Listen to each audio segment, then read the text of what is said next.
a guy like that in this clubhouse is one of the many reasons we're here right now. Fifth row on your far left, Trey. Great start, Trey. Well, you talk about the clubhouse. What's the sentiment right now as you head into a Game 7 tomorrow? Everybody's excited. Everybody knows that we can be ourselves. Shane Bieber's going to go out there and give us everything he has, and then we're going to let our defense work, offense do its job, and then got a fresh bullpen for tomorrow, which is huge. Go to the fifth row on your right with Rob.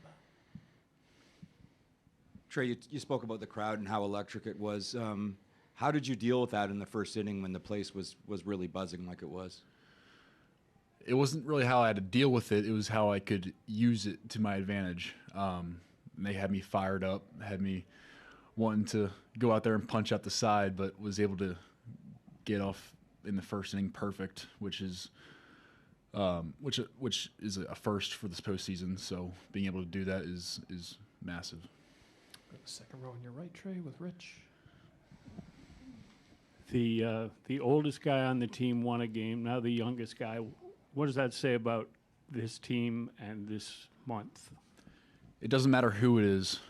Everyone's going to go out there and put their best foot forward. I mean, this is playoff baseball. This is what these guys have worked so hard for all season. So getting to this point and forcing a Game 7 with everybody's effort, everybody's opportunity to shine is a real testament to how close and how tight-knit this team is. Anything else for Trey? All right, Trey, congrats on a great game. Thank you.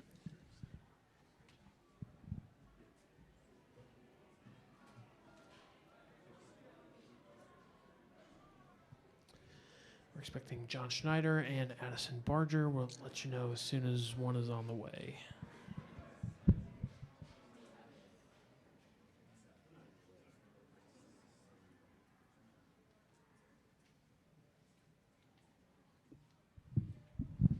I believe it will be Addison next.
That's a great game. All right. 2 hits, a homer, 3 RBIs. Who's got the first question for Addison? We'll start with Keegan in the back. Addison. Addison, with a couple big ones for you lately, how's it feel to be part of these wins coming up in these big spots for you? Yeah, I mean, it feels awesome. Obviously, the goal is to help the team win every day. It's the playoffs, so we got to win. So any way it comes, we're pretty happy about it. It's been a long time since a Game 7 here. What about your team specifically do you think is built for a Game 7 and that pressure? I think it's just we're just so confident, all our guys, 1 through 9. I mean, in the order, especially. like everybody says, we win games in a bunch of different ways, and it seems like it's always a different guy getting the job done. So I think it's just the confidence in each of us, and we're not going to make it too big of a deal. We're just going to go out and compete. Other questions for Addison? Yes, the back left corner, Addison. Addison, what did you like about that pitch you sent over the fence, and then how did it feel to have all the fans going bananas for you? Oh yeah, it felt awesome. Obviously, that's a moment you dream about, as a kid and everything. But yeah, Gilbert's he's disgusting. I mean, he's a great arm. So I think it was just left that slider a little too middle. It got extended on it, and that was it. Second row up front, Addison. Ernie hit that off the fence and ran hard, so he got a triple out of it. Even when you hit your home run, you were running hard to first. Like, can you talk about this team's hustle and these little things that are winning games for you? Yeah, I mean, we hustle. I mean, we run hard. I think it's just a testament to the group of guys we have. We bust it down the line every time. We're never really taking it easy. That's just kind of the core of guys we have. Fourth row straight ahead, Gregor. Addison, when Yasavage comes out and retires the first 6 guys he faces, 4 I think were on strikeouts, what kind of lift does that give you guys in the dugout, knowing that he's buying you guys some time to kind of get going? Huge. Our confidence and trust in him is super high. He's obviously proven himself a few times now. He's been unbelievable. But yeah, just to get a few innings to try to get to Gilbert is huge. Other questions for Addison? Yes. Addison, there's always a lot of talk about, putting a loss behind you. How do you guys put a win behind you now needing one more? I mean, it's a do or die game, it's win or go home. So we understand that, and it's just kind of the same thing going into tonight. Just, we come off a big win, but that doesn't matter tomorrow. Tomorrow's about winning the game and going out and playing our best. Anything else for Addison? All right, Addison, congrats on a great game. Appreciate it.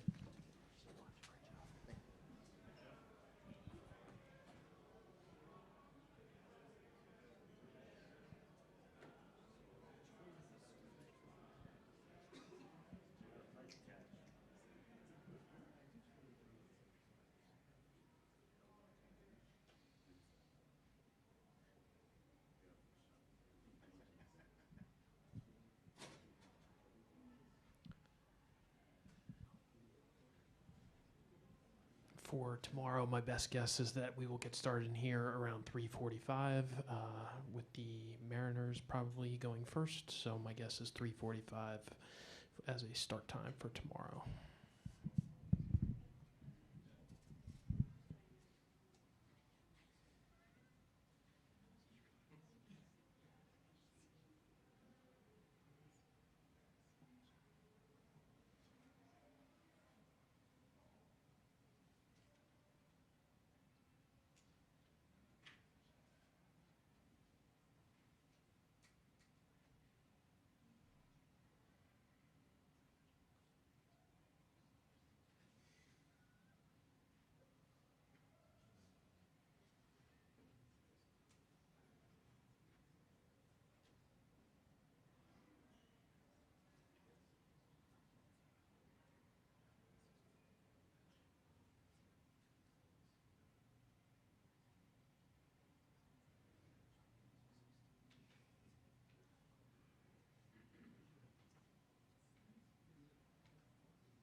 get started with John. Who's the first question?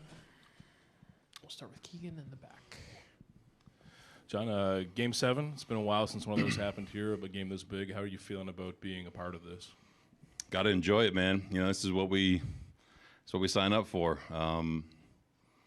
Whenever you can play for Game 7 to go to the World Series, it sounds kind of cool to say it, but this is why we sacrifice everything. That's why players sacrifice everything. Again, it's special and unique, but you have to look at it as a game. Again, easier said than done, but really happy with the way we played today. Got to come out and do it again tomorrow. With Vladdy, you were with him 8-9 years ago when this was what people were dreaming of. Does that give you a different appreciation for witnessing it up close now, seeing the full maturation of this? Honestly, yeah. I think what he's done this year, performance-wise, has been kind of what we expect out of Vlad. What he's done behind the scenes and how he's handled being the face of a franchise is pretty unique for a 26-year-old dude, So to be along for the ride, I think I've been spoiled to be along his journey, for as long as I have. So to watch him do what he's doing right now, and 6 homers in the postseason, he's playing great defense. He's running the base as well. This is kind of what you look for one of the elite players in the game. Fourth row straight ahead, Gregor. John, you guys led the majors this year in comeback wins, but elimination games kind of a different beast. So kind of with that in mind, how big was it for Trey to come out and get the first 6 guys, I think 4 via strikeouts, and just buy the offense a little bit of time to score first? Yeah, huge. It's, again, I can sit up here and say, we trust him and his demeanor, which we do wholeheartedly. For a guy to go out and execute the way he did was awesome. It's kind of how we're built. I think the reason for a lot of comeback wins is because we can pitch, we play good defense, and it allows our offense to do its thing. Huge double play balls, right? That doesn't happen all the time. You don't want to say you're fortunate, but we play good defense, and Trey made big pitches. It's a great play from Vlad, Trey getting over, all that kind of stuff. But for him to kind of just settle the game in, I think was really, really big today. Second row on your left, John. Yeah, John, to pivot off that, Trey loads the bases in back-to-back innings, but you don't have anyone up. You lose, you go home. What was it about Trey that you were seeing that you thought he could kind of work through that? I think you're watching their swings, and I think that his split and slider really were a difference maker today. So you're trying to read that situation. You're trying to understand where good spots are for other guys, not panic, and again, I think if he wasn't missing bats the way he was, it's probably a different story. So all that stuff gets taken into consideration. I actually said to Pete in the second inning, I said, this is a little different than last time. So I think you watch that unfold. You kind of read his heartbeat as he's coming in, and again, man, that situation, especially against Cal, it's kind of like, who else do you want there? Objectively, numbers wise, there's maybe some sense to be made of that, but I think he was in the moment and understood what he had to do. Second row up front, John. Congrats on the win and the Thanks. composure. And, it's easy to see the home runs, the 13 Ks, the 3 double plays. But I want to talk about the little things that happen that maybe turns things around. Things like even Jimenez taking the bunt off when he sees Naylor running in. Like, that's a move they probably won't do next time. And even in that double play in the 3rd inning, it would have been easy to have corners in to get the guy at the plate. It was only 2-0, and you kept him back, and that gave Vladdy the chance to make that double play. Talk about these little things. Yeah, little things are kind of how we're built. We've been doing it all year. I've talked to Himmy, guys that we asked to bunt, Himmy, Heineman, Miles. If you see an infielder in, go ahead and pull it back and take a shot to smack it by him. Himmy actually made a little eye contact with me after the first one. I kind of just was like, yeah. I trust him to navigate that at bat, right? And as far as the infield in or back, I think you look at the score, you look at how they're built, you look at who's at the plate. What does Cal have, 64, 5 home runs this year, whatever it is? You got to give yourself some space, So if the score was different, maybe a little bit different, but underappreciated, I think, is how Vlad can play really deep because of his arm. and in that situation too, you need some wiggle room for a guy that hits the ball really hard. Second row on your right, Rich. Hey, John. Hey, Griff. When you brought Hoffman in for 2 innings, was that planned right from the start? If you were leading the game, he was coming in for 2? Yeah. And your defense can be an intimidating factor. Is it something that, how much does it help your pitching staff to have that defense every day behind them? They love it, and they talk about it. They've talked about it openly. I think that they're not afraid to be in the zone. And sometimes you get burned, right, when you're in the zone, right? We've seen it this postseason. We've seen it this year, right? But I think that it's how we're built. It's allowed us to have comeback wins. Every guy that's on the mound trusts that. When you look at it, we got 4 or 5 Gold Glove finalists. We have guys that have won Gold Gloves, guys that are going to win them this year, I think. So, I mean, they trust that players are going to be made behind them. Far back on your left, Mitch. John, this is the deepest in the postseason this franchise has been now since '93. I don't know if a young John Schneider in Auburn kind of dreamed of helping the team get to this point, but what is it like for you to be a part of this? It's great, man. I mean, again, I've said it so many times. This team, this group of men are special, and you never know where the journey's going to lead. It leads to a Game 7 in the ALCS, and that's freaking awesome. I was impressed with the way they reacted after the game. They kind of went about their routine and went about their business. So I don't really think about it in the moment. You know what I mean? You think about what you're trying to do. It's pretty freaking cool that we are where we are. I'm not going to lie. And you got to keep your foot on the gas and get ready for tomorrow. But I think it's really cool for our fans. I thought our fans tonight were amazing.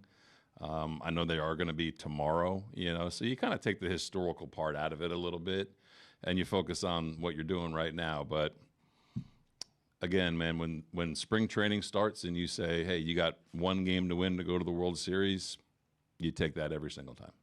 Stay back there with Ben.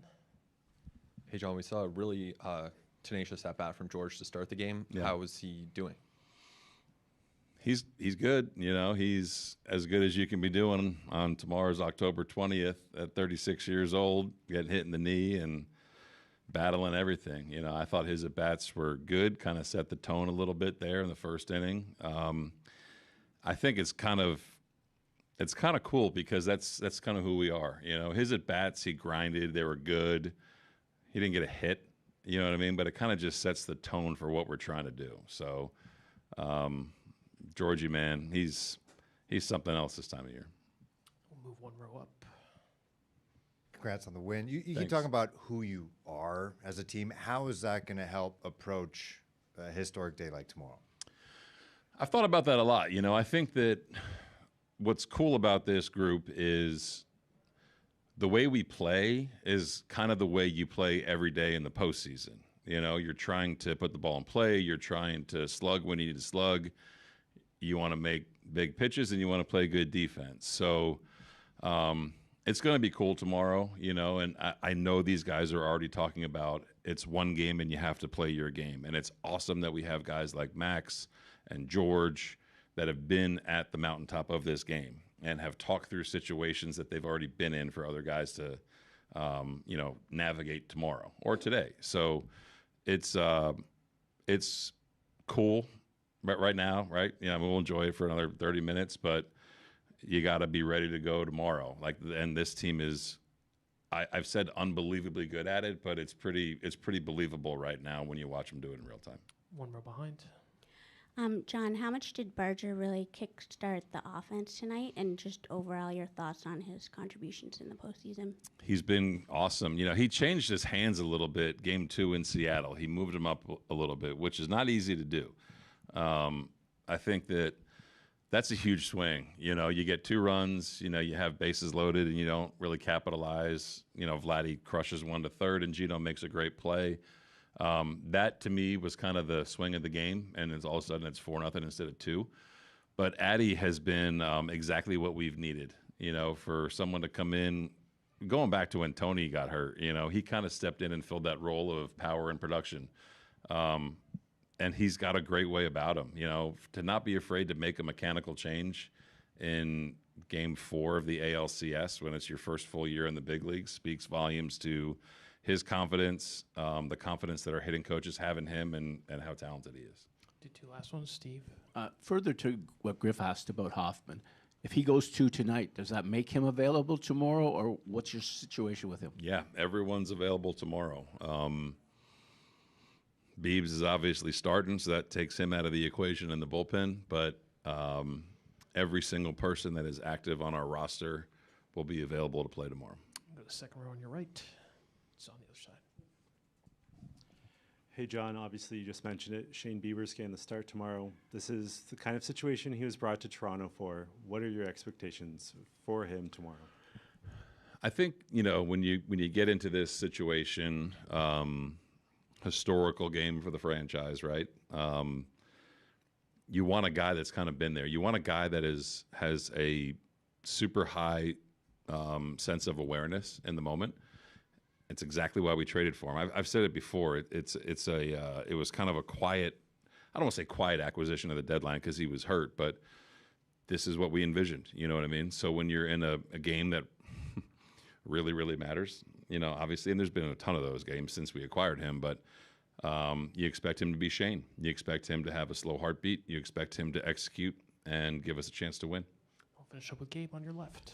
Yeah, can you describe your emotional state in the 3rd, 4th, and 5th innings when all you could kind of do is, hey, the kid's got to take care of it here? Not great. I feel like we've run into that a little bit this postseason, whether it's Aaron Judge with the bases loaded or Cal Raleigh with the bases loaded. I've said it before, man. I have so much confidence in every guy on the team. Trey, in that situation, I think that he's grown up a lot since he's grown up a lot this year. He's grown up a lot since he's been here. In that moment, to make pitches, to get over and cover first and not screw it up, to settle himself down, I think shows exactly who he is and what we think he is. But my emotional state has been a freaking mess for months, man, to be honest with you. Just calling it what it is. This is fun. I can't wait I wish we were playing right now. But yeah, man, it's part of it, and you never know who's going to come out on the right side or the wrong side of it. Today we did. We got to do it again tomorrow. John, you're none the worse for wear. You're doing great. I mean, I'm going to go fill this cup back up. Thanks, guys. All right. The first pitch tomorrow is now at 8:10. That's changed, so it's 8:10 instead of 8:08, and we expect to be there at 3:45 tomorrow here, probably with the Mariners' Julio Rodriguez at 3:45 tomorrow.